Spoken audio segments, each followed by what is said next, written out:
Here I'll show you the problem with the configuration for the rising and falling edge response from the external interrupt 1. In theory, when it's configured to the rising edge, it should not respond to the falling edge. That means that it should not generate an interruption when it's actually a falling edge. But problem is, it's responding to both rising and falling edges, no matter which is the configuration. So I'll just show you. This is the response of a while true that is inverting the LED. And then I have the interrupt that does the same. So whenever the interrupt comes, it gets messy because the PIC starts to go to the interruption, go and go back. And so you can see it gets messy. So we have here a big capacitor, right? And the multimeter and the green wire is going to the interrupt. All right, so here's the voltage, which is low right now. I'll zero this, and now you'll see this slowly rise, and then it will respond just like it's meant to be, right? So let's raise it. So it did. You saw a little glitch on the oscilloscope. It's pretty fast, but if you rewind the video, you may see that easily. Alright, so now it's being high, so it will be totally high, so that's fine.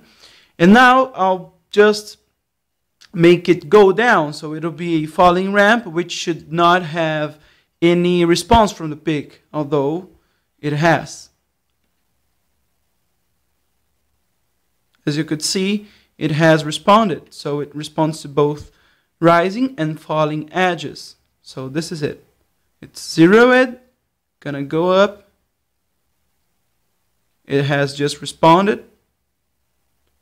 Now go down, responded, right? Going up, responded. So it is working both ways, but I can't have this working both ways because whenever the power goes out, I can't have the interruption generated by the external interrupt, because that would wake up the PIC from the sleep, which I can't at the moment that I have no energy, just when the power is coming back actually. Interesting thing is, the input is, in theory, is Schmitt trigger, which means that it should only respond to a logical 0 when the power is 20%, right, of the PIC VDD, right? And only respond to the logical 1 when the power is 80%. But funny thing is, actually it responds in the middle, just like, you know, there was a line dividing both in the middle and no blank space between them. So this is it. Just take a look. I'm going to slowly put the rail down, so just wait a little bit. It's going down. It's my finger actually. All right, so we are approaching the middle point on a falling edge, right? Falling ramp. Okay, we are getting there, and now it'll be like fun.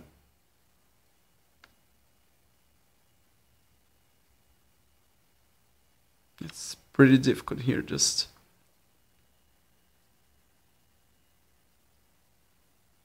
yeah, look at this.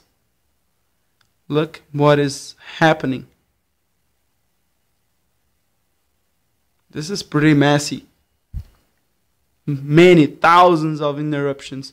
And now it's 1 volt and it's doing nothing. But then let's raise it a little bit, and there we go. Look at this.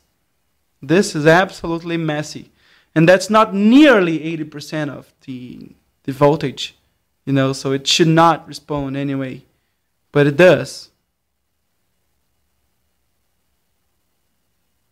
See, and now we are getting out of this threshold zone, 1.5 volts, and you don't have any problems anymore. So this is it.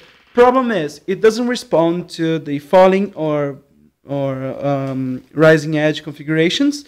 It responds to both, which it's not good for me. And Schmidt trigger input seems to not to exist, because as you could see, we don't have the 20% and 80% threshold for logical yes and no. All right. Well, this is it. So I hope this helps. Thanks for watching, and thanks for your time too. Bye.